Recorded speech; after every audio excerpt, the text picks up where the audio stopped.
హెచ్చరిక, దైవజనుని హెచ్చరిక. ఎక్కడన్నా మనము ఇంటర్వ్యూస్కి వెళ్ళినప్పుడు నీకు ఒక టెక్స్ట్ లేక ఏమంటారు దాన్ని, నీకు ఇంటర్వ్యూ చేసినప్పుడు నీవు బెస్ట్ అంటేనే సెలెక్ట్ చేసుకుంటారు. నువ్వు వర్స్ట్ అంటే ఏం చేస్తారు? నువ్వు ఆ టార్గెట్ ఫేస్ చేయలేదన్నా కూడా ఏం చేస్తారు? వాళ్ళు నిన్ను రిజెక్ట్ చేస్తారు. కానీ దేవుని దగ్గర అలా కాదు సెలక్షన్. ఆయన selection is not for the best. ఆయన వన్స్ ఈ సెలెక్ట్స్ అంతే. వాడు నువ్వు ఎట్టున్నావో ఆయనకు తెలుసు. ఏమైనా పర్వాలేదు, నీ బలహీనతలు ఉన్నా పర్వాలేదు, నువ్వు ఎలా ఉన్నా పర్వాలేదు, ఆయనకు కావలసిందంతా నీ సమర్పణ. దేవుడు చెయ్యలేనిది లోకంలో ఉంటుంది. ఏంటో చెప్పగలరా మీరు? ఆయనకు సమస్తం సాధ్యమే, కానీ ఒకటి సాధ్యం కాదు. ఏంటండి? ఆయన నీ హృదయంలోనికి నువ్వు రమ్మంటే కానీ రాడండి. నువ్వు అడిగితే కానీ ఆయన నీకు జవాబు ఇవ్వడు. ఎందుకంటే నిన్ను స్వతంత్రుడిగా చేశాడు, నిన్ను తోలుబొమ్మలా చేయలేదు. దేవుడు నీకు స్వతంత్రత ఇచ్చాడు కాబట్టి ఆ స్వతంత్రత తీస్తే నువ్వు బానిస అవుతావు, కుమారుడు అవ్వవు, కుమార్తె అవ్వవు. ఆయన ఆకారంలో ఆయన స్వరూపంలో చేయబడి మనం కాబట్టి ఆయన స్వభావం మనకు ఇచ్చాడు. నాకు కావాలి అని అడిగితేనే ప్రభు నీ జీవితంలోకి వస్తాడండి. ఇదిగో నేను తలుపు యొద్ద నిలబడి తట్టుచున్నాను, ఎవరైనా తలుపు తీసిన యెడల నేను లోపలికి వస్తాను, తీయకపోతే బద్దలు కొట్టుకొని వస్తాను అన్నాడా? ఏంటండి? మీరు ఒక ఆర్టిస్టు ఆ పిక్చర్ వేశాడు, తలుపు దగ్గర ప్రభువు నిలబడి ఉండడం. చూసారా ఆ పిక్చర్ని? ఎవరైనా గమనించారా?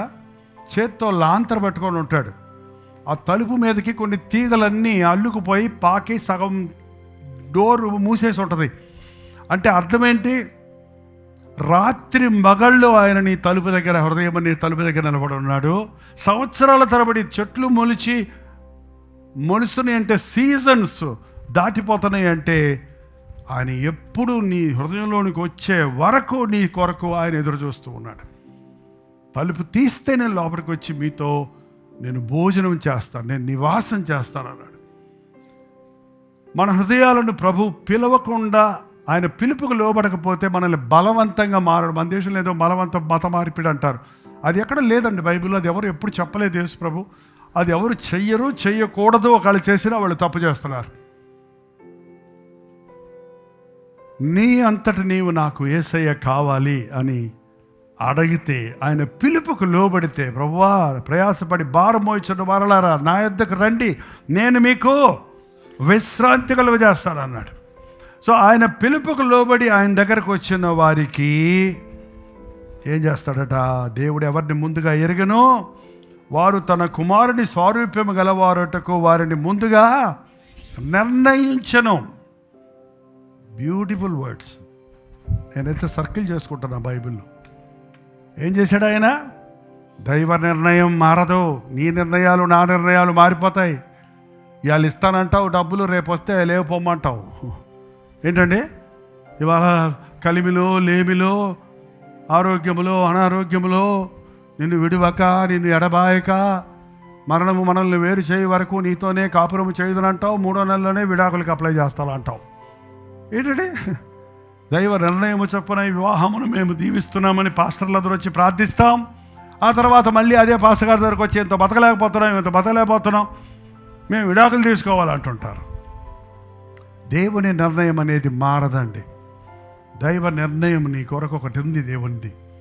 నువ్వు ఆ నిర్ణయాన్ని ఎరక్కపోతే, నువ్వు పక్కదారికి వెళ్ళిపోతే, దేవుని కార్యాలు, దేవుని ప్రణాళికలు, దేవుని సంకల్పాలు నీ జీవితంలో జరగవు. అలాంటి చాలామంది వాళ్ళ దేవుని చేత ప్రేమించబడిన వారు దేవునికి దూరం అయిపోయి, దేవునికి లోబడకుండా, దేవుని ప్రేమను తృణీకరించి, దేవుని పిలుపును తృణీకరించి వారి జీవితాలను వృధాపరుచుకుంటున్నారండి.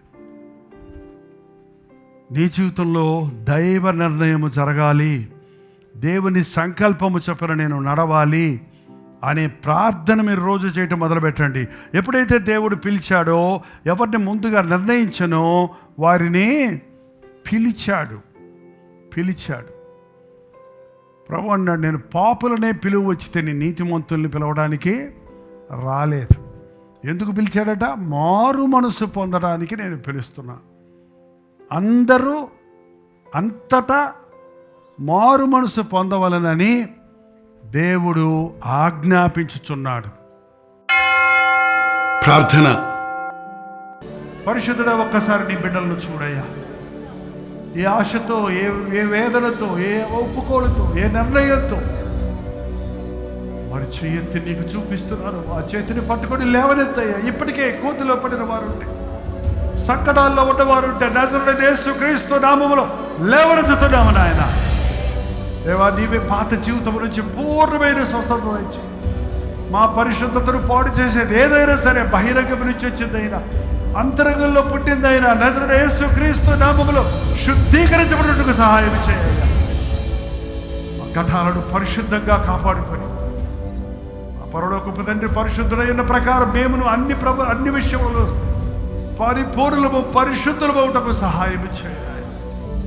సగములో లోతైన మోడు మనసు అనుభవం కలిగి